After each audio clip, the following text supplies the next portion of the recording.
एक बार फिर से बुक इस वॉइस में आप सबका स्वागत है। हम सुन रहे हैं उपनिषद हिंदी में। आज के उपनिषद का नाम है अध्यात्म उपनिषद। यह उपनिषद शुक्ल यजुर्वेद से संबंधित है। इसमें अपने नाम के अनुरूप आत्म तत्व के साक्षात्कार का विषय प्रतिपादित है। अजन्मा रूप में यह सभी चराचर घटकों में संव्याप्त है, किंतु वे प्राणी इसे नहीं जानते। यह समझाते हुए सो अहम एवं तत्वमसि आदि सूत्रों के आधार पर शरीर और विकारों से ऊपर उठकर आत्म साधना में रत रहने का निर्देशन किया गया है। स्वप्न सुसुप्ति आदि स्थितियों से ऊपर उठते हुए निर्विकल्प समाधि अवस्था में परमात्म तत्व से एक रस होने की बात कही गई है। इस समाधि अवस्था को धर्म मेघ कहकर उसी में सभी वृत्तियों को लीन करके मुक्ति अवस्था पाने का सुझाव दिया गया है। जीवन मुक्त अवस्था का वर्णन करते हुए उस स्थिति में प्रारब्ध कर्म के भी समाप्त हो जाने की बात समझाई गई है। लेकिन यह स्पष्ट कर दिया गया है कि उक्त अवस्था पाने के पूर्व किए गए कर्मों का प्रारब्ध फल अवश्य भोगना पड़ता है। इंद्रिय वृत्तियों की तरह प्रारब्ध कर्म भी केवल देह अभिमानियों को ही बांधते हैं। गुरु अनुशासन का अनुगमन करके शिष्य को ऐसी अवस्था प्राप्त होने पर उसका क्या प्रतिफल प्राप्त होता है, इसका वर्णन करते हुए इस औपनिषदीय ज्ञान के हस्तांतरण की परंपरा बताई गई है। ओम रूप में जिसे अभिव्यक्त किया जाता है वह परब्रह्म स्वयं में सब प्रकार से पूर्ण है और यह सृष्टि भी स्वयं में पूर्ण है। उस पूर्ण तत्व में इस पूर्ण विश्व की उत्पत्ति हुई है। उस पूर्ण में से यह पूर्ण निकाल लेने पर भी वह शेष भी पूर्ण ही रहता है। आदि दैविक, आदि बौद्धिक एवं आध्यात्मिक ताप संताप शांत हो। शरीर के अंदर स्थित हृदय रूपी गुहा में एक अद्वितीय, एक अजन्मा, नित्य शाश्वत निवास करता है। पृथ्वी इसका शरीर है। यह पृथ्वी के अंदर रहता है, किंतु पृथ्वी इसे नहीं जानती। जल जिसका शरीर है, जो जल में निवास करता है, पर जल को उसका ज्ञान नहीं है। तेज जिसका शरीर है, जो तेज के अंतर्गत संचरित होता है, पर तेज जिसे नहीं जानता। वायु जिसका शरीर है, जो वायु के अंदर संचारित होता है, पर वायु जिसे नहीं जानता। आकाश जिसका शरीर है, जो आकाश में संचारित होता है, पर आकाश जिसे नहीं जानता। मन जिसका शरीर है, जो मन में संचरित होता है, पर मन जिसे नहीं जानता। बुद्धि जिसका शरीर है, जो बुद्धि में निवास करता है, पर बुद्धि जिसे जानती नहीं। जिसका शरीर अहंकार है, जो अहंकार में निवास करता है, पर अहंकार जिसे जानता नहीं। चित्त जिसका शरीर है, जो चित्त में संचरित होता है, पर चित्त जिसे जानता नहीं। अव्यक्त जिसका शरीर है, जो अव्यक्त में संचरित होता है, पर अव्यक्त जिसे जानता नहीं। अक्षर जिसका शरीर है, जो अक्षर में संचरित होता है, पर अक्षर जिसे जानता नहीं। जिसका शरीर मृत्यु है, जो मृत्यु में संचरित होता है, पर मृत्यु जिसे जानती नहीं। वही सर्वभूतों में स्थित उनका अंतरात्मा है। वह निष्पाप है और वही एक दिव्य देव नारायण है। शरीर और इंद्रिया आदि अनात्म विषय है। इनके विषय में मैं और मेरा का भाव अध्यास मात्र है। इसलिए विद्वान को चाहिए कि वह ब्रह्मनिष्ठ के द्वारा इस अध्यास भ्रांति को दूर करे। अपने को ही बुद्धि और उसकी वृत्ति का साक्षी मानकर स्वयं को प्रज्ञात्मा समझे। यह मैं ही हूँ, इस सो अहम वृत्ति से अपने अतिरिक्त समस्त पदार्थों से आत्मबुद्धि का परित्याग कर दे।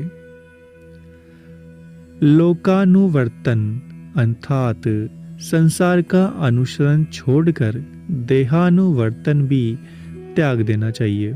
देहानुवर्तन के पश्चात शास्त्र अनुवर्तन भी त्याग दे। इसके बाद आत्म अध्यास का भी परित्याग कर देना चाहिए।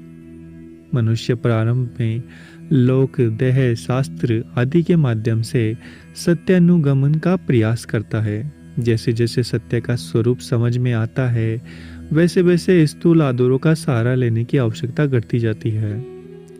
इस तथ्य को ना समझने वाले लोग मर्यादाएं तोड़ने लगते हैं। ऋषि का भाव मर्यादा त्याग नहीं, स्थूल आधारों से ऊपर उठने का है। सदा अपने आत्म स्वरूप में स्थित रहकर युक्ति, श्रुति और स्वानुभूति द्वारा सबको अपना ही आत्म स्वरूप जानकर योगी पुरुष का मन विनष्ट होता है। मन जब तक संकीर्णता से ग्रस्त रहता है तब तक मेरे तेरे के बचकाने का भाव आते हैं। व्यक्तिगत संकीर्णता से योगी का मन युक्त हो जाता है, मुक्त हो जाता है। वह समष्टि मन का अंग बन जाता है। निद्रा, लोकवार्ता, शब्द आदि विषयों तथा आत्मविस्मृति का कभी अक्सर न आने देकर आत्मा में आत्मा का चिंतन करना चाहिए। माता और पिता के मेल से उत्पन्न हुए इस शरीर को, जिसमें मलमास भरा हुआ है, इसे चांडाल के समान दूर करके ब्रह्म रूप होकर कृतार्थ होना चाहिए। हे मुने, महाकाश में घटाकाश के समान परमात्मा में आत्मा को विलीन करके अखंड भाव से सदैव शांत रहो। स्वप्रकाशित स्वयंभू और अधिष्ठान रूप होकर ब्रह्मांड और पिंडांड का भी विष्टा मात्र के समान परित्याग कर देना चाहिए। शरीर के ऊपर आरूढ़ अहम बुद्धि को सदानंद और चित्त स्वरूप आत्मा में लगाकर स्वज्ञान चिन्ह को छोड़कर सर्वदा केवल आत्मरूप हो जाओ। हे निष्पाप, जिस प्रकार छोटे से किंतु स्वच्छ दर्पण में विशाल पुर नगर दिखाई देता है, उसी प्रकार अपने को मैं ब्रह्म हूँ ऐसा जानकर कृतार्थ हो जाए। अहंकार से मुक्त हुआ पुरुष आत्म स्वरूप को प्राप्त होता है। वह चंद्रमा के समान विमल होकर पूर्ण सदानंद और स्वप्रकाश बनता है। सांसारिक क्रिया नाश से चिंता विनष्ट होती है और चिंता नाश से वासना का क्षय होता है। वासना का विनष्ट हो जाना मोक्ष है और इसे ही जीवन मुक्ति भी कहते हैं। जो सर्वत्र सब तरफ सभी को मात्र ब्रह्म रूप में देखता है और जिसकी सद्भावना दृढ़ हो गई है, उसकी वासना का लय हो जाता है, अर्थात वासना विनष्ट हो जाती है। ब्रह्म निष्ठा में कभी प्रमाद ना करे, क्योंकि प्रमाद ही मृत्यु है। अपनी आत्मा के अनुसंधान को छोड़कर जीवन बिताना प्रमाद है। ऐसी विदा के ज्ञाता विद्वान ब्रह्मवादी कहते हैं। जिस प्रकार शैवाल को पानी के ऊपर से कुछ हटा देने के बाद वह क्षण मात्र भी वहां नहीं ठहरती, उसी प्रकार बुद्धिमान व्यक्ति भी यदि ब्रह्म निष्ठा से थोड़ा भी हट जाए या दूर हो जाए तो माया उसे आवृत कर लेती है। जिसे जीवित स्थिति में ही केवल्यावस्था प्राप्त हो गई है, वह देह रहित होने पर केवल ब्रह्म ही रहेगा। इसलिए है निष्पाप, समाधि निष्ठ होकर निर्विकल्प बनो। जिस समय निर्विकल्प समाधि से अद्वैत आत्मा का दर्शन होता है, उसी समय हृदय की अज्ञान रूप ग्रंथि का पूर्ण रूपेण विनाश और विलय हो जाता है। आत्मत्व अर्थात आत्मभाव को दृढ़ करके अहंकार आदि का परित्याग करके उनसे सभी प्रकार से उदासीन रहे। जिस प्रकार बर्तन, वस्त्र आदि के प्रति उदासीन भाव रखा जाता है। ब्रह्मा से स्तंभ पर्यंत समस्त उपाधियां मिथ्या है। इसलिए सदा एक स्वरूप में अवस्थित रहने वाले अपने पूर्ण आत्मा का ही सर्वत्र दर्शन करना चाहिए। स्वयं ब्रह्मा, स्वयं विष्णु, स्वयं इंद्र, स्वयं शिव, स्वयं विश्व और स्वयं ही यह सब कुछ है।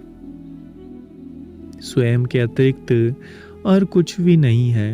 अपनी आत्मा में समस्त वस्तुओं का आभास केवल आरोपित है। उसका निराकरण कर देने से वह स्वतः पूर्ण, अद्वैत, अक्रिय परब्रह्म बन जाता है। एक ही आत्मा रूपी वस्तु में जो यह विकल्प प्रतीत होता है वह प्राय मिथ्या है, क्योंकि निर्विकार, निराकार और निर्विशेष में भेद ही कहाँ है। वह चैतन्य आत्मा दृष्टा, दर्शन और दृश्य आदि भावों से शून्य है, जो निरामय तथा प्रलयकालीन सागर की तरह परिपूर्ण है। जिस प्रकार अंधकार प्रकाश में विलीन हो जाता है, उसी प्रकार अद्वितीय परम तत्व में भ्रांति का कारण भी विलुप्त हो जाता है। वह आत्मा अवयव रहित है, अस्तु उसमें वेद कहा है। एकात्मक परम तत्व में वेदकर्ता किस प्रकार रह सकता है? सुषुप्तावस्था में सुख मात्र है, उसमें वेद किसके द्वारा देखा गया है? इस विकल्प का मूल कारण चित्त है। यदि चित्त न हो तो कोई भी विकल्प नहीं है। अतः प्रत्यग रूप परमात्मा में अपने चित्त को समाधिस्थ कर दो। अखंड आनंद रूप आत्मा को अपना वास्तविक स्वरूप जानकर सदा इस आत्मा में ही बाहर और अंदर आनंद रस का आस्वादन करो। वैराग्य का फल बोध ज्ञान है और ज्ञान का फल उपरति विषयों से विरत होना है और उपरति का फल आत्मानंद के अनुभव से प्राप्त शांति है। उपयुक्त वस्तुओं में जो उत्तरोत्तर न हो उससे पूर्व की वस्तु निष्फल है। विषयों से निवृत्ति ही परम तृप्ति है और आत्मा का आनंद स्वयं ही अनुपम है। माया रूप उपाधि से युक्त जगत का कारण रूप सर्वज्ञत्व आदि लक्षणों से युक्त परोक्ष रूप से सबल अर्थात माया वेष्टित ब्रह्म जो सत्यादि स्वरूप वाला है, वही तत् शब्द से विख्यात है। जो मैं शब्द तथा प्रत्येक का आश्रय स्वरूप प्रतीत होता है, जिसका ज्ञान अंतःकरण से मिथ्या है, वह जीव त्वम शब्द से जाना जाता है। ब्रह्म एवं जीव की कर्म से माया और अविद्या, यह दो ऐसी उपाधियां हैं जिनका परित्याग कर देने से अखंड सच्चिदानंद ब्रह्म ही भासित होता है। इस प्रकार तत्वमसि आदि महावाक्यों द्वारा उनके जीव और ब्रह्म के एकत्व का अर्थ और अनुसंधान करना श्रवण है, और जो कुछ सुना गया है उसके अर्थ पर युक्ति पूर्वक विचार विमर्श करके अनुसंधान करना मनन है। श्रवण और मनन द्वारा संदेह रहित हुए अर्थ में चित्त को स्थापित करके एकतानत्व प्राप्त करना, यह निधि ध्यासन है। ध्वनि का ऊंचा नीचा, पेना या बारी होना उसके दोलन पर निर्भर करता है। समान दोलन वाले साज जब एक साथ बजते हैं तो उसके स्वर एक दूसरे में घुल मिल जाते हैं। इसे ध्वनि दोलन का सुसंयोग कहते हैं। एकतानत्व का अर्थ यहाँ भावनात्मक सुसंयोग जैसा कुछ होना चाहिए। इसके पश्चात ध्याता और ध्यान का परित्याग करके द्वय में ही चित्त को स्थापित करे। वायु रहित स्थान में रखे दीपक की तरह जब चित्त निश्चल बन जाए, यही समाधि है। समाधि की अवस्था में वृत्तियां केवल आत्मगोचर होती है। इसके कारण प्रतीत नहीं होती किंतु समाधि में उठे हुए साधक की उन उन्नत वृत्तियों का स्मरण द्वारा अनुमान लगाया जाता है। इस अनादि जगत में करोड़ों कर्म एकत्र हो जाते हैं, किंतु समाधि के द्वारा उनका विलय हो जाता है और शुद्ध धर्म की वृद्धि होती है। उत्तम कोटि के योग वेता इस समाधि को धर्म में कहते हैं, क्योंकि यह मेघ के समान ही धर्म अमृत रूप सहस्त्रों धाराओं की वर्षा करती है। जब इस समाधि के द्वारा वासना का जाल पूर्ण रूपेण लय को प्राप्त हो जाता है एवं जब पुण्य पाप नाम वाला कर्म समूह समूल रूप से विनष्ट हो जाता है, तब तत्वमसि आदि वाक्यों के माध्यम से पहले परोक्ष ज्ञान प्रतिभाषित होता है और बाद में वह हस्त मलकवत अप्रोक्ष बोध तत्व ज्ञान को प्रकट करता है।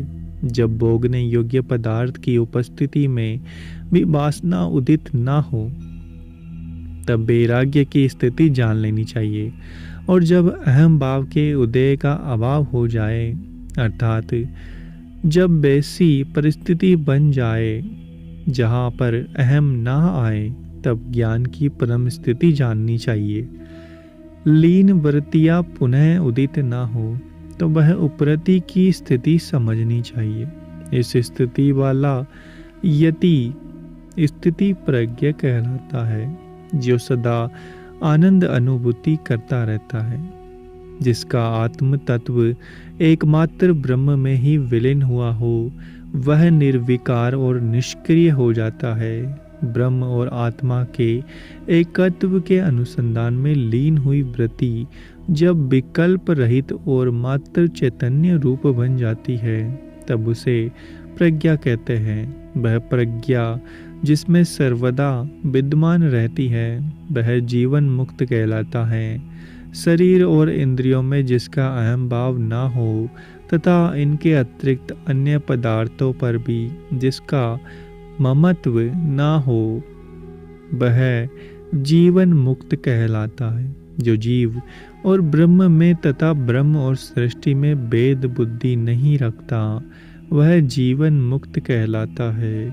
सज्जनों द्वारा पूजे जाने पर और दुर्जनों द्वारा ताड़ित किए जाने पर भी जिसमें संभाव बना रहे, वह जीवन मुक्त कहलाता है। जिसके द्वारा ब्रह्म तत्व जान लिया गया है, संसार के प्रति उसकी दृष्टि पूर्ववत नहीं रहती। इसलिए यदि वह संसार को पूर्व के समान ही देखता है, तो यह जानना चाहिए कि वह अभी तक ब्रह्म भाव को समझा नहीं है और बहिर्मुख है। जब तक सुख आदि का अनुभव होता है, तब तक इसे प्रारब्ध भोग मानना चाहिए, क्योंकि कोई भी फल पूर्व में क्रिया करने के कारण ही उदित होता है। बिना क्रिया के कोई फल नहीं मिलता। जिस प्रकार जागृत हो जाने पर स्वप्न रूप कर्म विनष्ट हो जाता है, उसी प्रकार मैं ब्रह्म हूँ ऐसा ज्ञान हो जाने पर करोड़ों कल्पों से अर्जित संचित कर्म विलीन नष्ट हो जाते हैं। योगी आकाश के सदृश अपने को असंग और उदासीन जानकर बाबी कर्मों में किंचित भी लिप्त नहीं होता। जिस प्रकार सुरा कुंभ में स्थित आकाश सुरा की गंध से लिप्त नहीं होता, उसी प्रकार शरीर रूपी उपाधि के साथ संयुक्त रहने पर भी आत्मा उसके गुण धर्मों से प्रभावित नहीं होता। जिस प्रकार छोड़ा हुआ बाण निर्धारित लक्ष्य को भेदता ही है, उसी प्रकार ज्ञानोदय होने से पूर्व अज्ञान की स्थिति में किए गए कर्म का फल अवश्य मिलता है। अर्थात ज्ञान उत्पन्न हो जाने से पूर्व जो कृत्य किए गए थे, उनका फल ज्ञान उत्पन्न हो जाने से विनष्ट नहीं होता। बाघ समझकर उसे मारने के लिए छोड़ा गया बाण यह जान लेने पर कि यह बाघ नहीं गाय है, रुकता नहीं और वेग रूपक लक्ष्य वेद करता ही है। उसी प्रकार ज्ञान हो जाने पर भी पूर्वकृत कर्म का फल मिलता ही है। मैं अजर और अमर हूँ, इस प्रकार अपने आत्म रूप को जो स्वीकार कर लेता है वह आत्म रूप में ही स्थित रहता है, फिर उसे प्रारब्ध कर्म की कल्पना ही कैसे हो सकती है। प्रारब्ध कर्म उसी समय सिद्ध होता है जब देह में आत्मभाव होता है, परंतु देह में आत्मभाव रखना इष्ट नहीं है। अस्तु देह के ऊपर आत्म बुद्धि का परित्याग करके प्रारब्ध कर्म का परित्याग करना चाहिए। देह के प्रति भ्रांति ही प्राणी के प्रारब्ध की परिकल्पना है और आरोपित अथवा भ्रांत धारणा से जो कल्पित रहता हो वह सत्य कैसे हो सकता है। जो सत्य नहीं है उसका जन्म कहाँ से हो, और जिसका जन्म नहीं है उसका विनाश कैसे हो। अस्तु जो अस्त है उसका प्रारब्ध कर्म कैसे बने। यदि अज्ञान देह आसक्ति आदि का पूर्ण विलय ज्ञान में हो जाए तो फिर देह का अस्तित्व ही कैसे रह सकता है। ऐसी शंका जड़ स्थूल बुद्धि वाले ही करते हैं। बहिर्मुखी दृष्टि वाले ज्ञानियों को समझाने के लिए श्रुति प्रारब्ध की बात कहती है। ज्ञानियों के लिए या देह आदि की सत्यता प्रकट करने के लिए प्रारब्ध का उल्लेख नहीं किया गया है। वस्तुतः परिपूर्ण आदि अंत रहित अप्रमेय विकार रहित सद्गन चिद्गन नित्य आनंदगन अव्यय प्रत्यज्ञ एक रस पूर्ण अनंत सबोर मुख वाला त्याग और ग्रहण न करने वाला किसी आधार के ऊपर न रहने वाला और किसी का आश्रय भी न लेने वाला निर्गुण क्रिया रहित सूक्ष्म स्वरूप निर्विकल्प दोष दुर्गुण रहित अनिरूपय मन और वाणी द्वारा अगोचर सत समृद्ध स्वतः सिद्ध शुद्ध बुद्ध अनिदृश्य वह एक ही अद्वैत रूप ब्रह्म है, उसके अतिरिक्त और कुछ भी नहीं है। इस प्रकार अपनी अनुभूति में ही स्वयं ही अपनी आत्मा को अखंडित जानकर सिद्ध हो और निर्विकल्प आत्मा से अपने को सुखपूर्ण स्थिति में प्रतिष्ठित कर गुरु के इस उपदेश से शिष्य को ज्ञान हो गया और वह कहने लगा, जिस जगत को अभी मैंने देखा था वह कहाँ चला गया, किसके द्वारा वह हटा लिया गया, वह कहाँ लीन हो गया। बहुत आश्चर्य का विषय है कि अभी तो वह मुझे दिखाई पड़ रहा था, क्या अब वह नहीं है। अखंड आनंद रूप पीयूष से पूरित ब्रह्म रूप सागर में अब मेरे लिए क्या त्याग करने योग्य है, क्या ग्रहण करने योग्य है, अन्य कुछ है भी क्या। यह कैसी विलक्षणता है। यहाँ मैं न कुछ देखता हूँ, न सुनता हूँ, न ही कुछ जानता हूँ, क्योंकि मैं सदा आनंद रूप अपने आत्म तत्व में ही स्थित हूँ और स्वयं ही अपने लक्षण वाला हूँ।